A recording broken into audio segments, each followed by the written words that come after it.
Hello बच्चों, आज हम फ्रैक्शन पढ़ने वाले हैं। सबसे पहले हम बात करते हैं फ्रैक्शन होता क्या है। फ्रैक्शन होता है a number in the form of p by q। मतलब फ्रैक्शन क्या होता है, एक नंबर होता है जो p बाय q की फॉर्म में होता है। अब ये p और q क्या है? p मीन्स न्यूमरेटर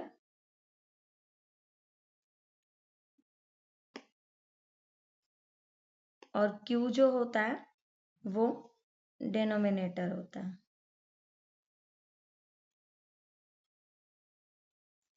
अब न्यूमरेटर और डिनोमिनेटर क्या होता है? देखो, मैंने जैसे एक नंबर लिखा 2/3, जो ऊपर वाला होता है उसे हम न्यूमरेटर बोलते हैं और जो नीचे वाला होता है उसे हम डिनोमिनेटर बोलते हैं। ठीक है, मीन्स p/q की फॉर्म में अगर एक नंबर होता है तो हम उसे फ्रैक्शन बोलते हैं। ठीक है, अब ये p जो होता है वो हमारा 0 हम पुट कर सकते हैं, लेकिन जो q होता है उसको हम 0 पुट नहीं कर सकते। ठीक है, जैसे मैं एग्जांपल देती हूँ, मैं 0/1 लिख सकती हूँ, दिस इज फ्रैक्शन, बट मैं समथिंग बाय 0 नहीं लिख सकती, क्योंकि मेरा न्यूमरेटर जो है वो तो 0 हो सकता है, लेकिन जो मेरा डिनोमिनेटर है वो 0 नहीं हो सकता। तो ये फ्रैक्शन होती है। ठीक है, अब इसमें एग्जांपल्स दे देती हूँ कौन कौन से होते हैं।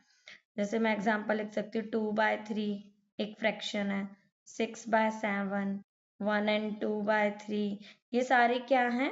फ्रैक्शंस होते हैं। ठीक है, अब फ्रैक्शंस के भी ना कई सारे टाइप्स होते हैं।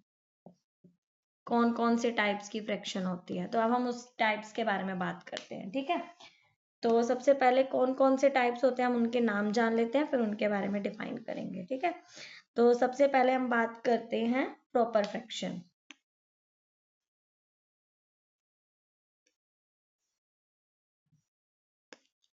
Proper fraction. अब प्रॉपर फ्रैक्शन क्या होता है? जिसमें हमारा न्यूमरेटर छोटा होता है और डिनोमिनेटर बड़ा होता है। एग्जाम्पल 2/3। अब 2 क्या है? छोटा है ना, और 3 क्या है? 2 से बड़ा हो गया। तो ये हमारा क्या होता है? Proper fraction. उसके बाद होता है next one is improper fraction.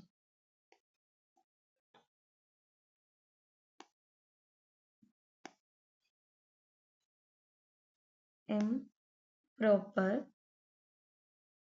Fraction. अब इम्प्रॉपर फ्रैक्शन क्या होता है? इम्प्रॉपर फ्रैक्शन होता है जिसमें न्यूमरेटर बड़ा होता है और जो डिनोमिनेटर होता है वो हमारा छोटा होता है। ठीक है, एग्जाम्पल जैसे मैं दूं 7/3। देखो, न्यूमरेटर क्या है हमारा? बड़ा, और डिनोमिनेटर क्या है हमारा? छोटा। ये क्या हो गया? बड़ा, और ये क्या हो गया हमारा? छोटा। तो इसको हम क्या बोलते हैं? Improper fraction. उसके बाद थर्ड वन हम बात करते हैं हमारे मिक्स्ड फ्रैक्शन की। थर्ड टाइप है हमारी मिक्स्ड फ्रैक्शन। अब मिक्स फ्रैक्शन क्या होती है? जिसमें हमारा, जैसे मैंने एग्जांपल इसका मैं पहले देती हूँ 2 and 1/3। देखो, ये क्या है हमारा? नेचुरल नंबर, और ये क्या हो गया हमारा? फ्रैक्शन में, है ना। फ्रैक्शन तो ये पूरा है मिक्स्ड फ्रैक्शन। तो जो प्रॉपर फ्रैक्शन हो और फिर उसके बाद प्रॉपर या इम्प्रॉपर दोनों बोल सकते हो, और उसके बाद हमारा ये क्या है? नेचुरल नंबर हो, तो उसको हम क्या बोलते हैं? Mixed fraction. अब ये मिक्स्ड फ्रैक्शन किस फॉर्म में होती है? QRD। क्यू से हमारा क्वोशिएंट होता है, जैसे हम डिवाइड करते हैं ना, ये देखिए, जैसे मैंने 7 को डिवाइड किया 2 से। ठीक है, तो 2 से डिवाइड किया, 2 3 जा 6, और रिमाइंडर क्या आया? 1। तो ये क्या है हमारा? क्वोशिएंट, है ना। और फिर ये क्या है हमारा? रिमाइंडर, और ये क्या है हमारा? डिवाइजर। तो हम अब इसे किस फॉर्म में लिखेंगे? Q क्वोशंट 3 है, R रिमाइंडर 1 है और D डिवाइजर 2 है, तो ये क्या होगा 3 and 1/2। तो ये हमारे 3 थे फ्रैक्शंस, प्रॉपर, इम्प्रॉपर, मिक्स्ड। उसके बाद नेक्स्ट फ्रैक्शन की बात करते हैं, लाइक फ्रैक्शन। अब लाइक फ्रैक्शन क्या होता है?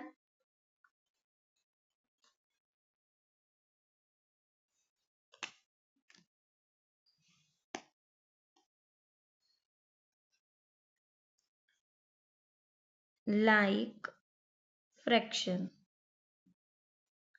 लाइक फ्रैक्शन क्या होता है? जिसमें हमारा डिनोमिनेटर जो होता है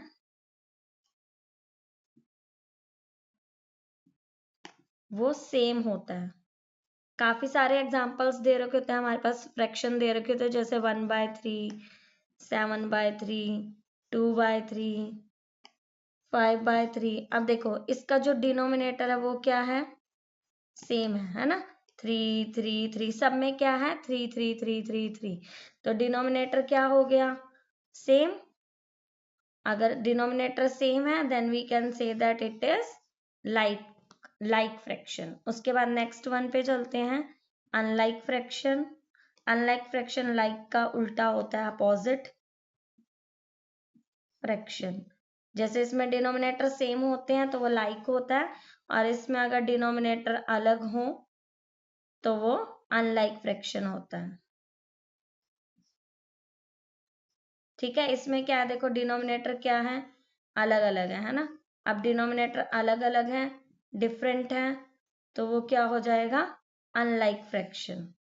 उसके बाद नेक्स्ट वन पे चलते हैं हम, यूनिट फ्रैक्शन। अब यूनिट फ्रैक्शन क्या होता है?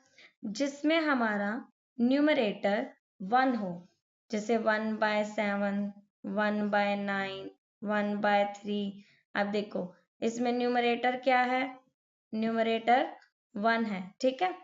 जिसमें न्यूमरेटर 1 होता है वो हमारा क्या होता है? यूनिट फ्रैक्शन, ठीक है। उसके बाद हम बात करते हैं लास्ट फ्रैक्शन हमारी, इक्विवेलेंट फ्रैक्शन। अब इक्विवेलेंट फ्रैक्शन क्या होता है?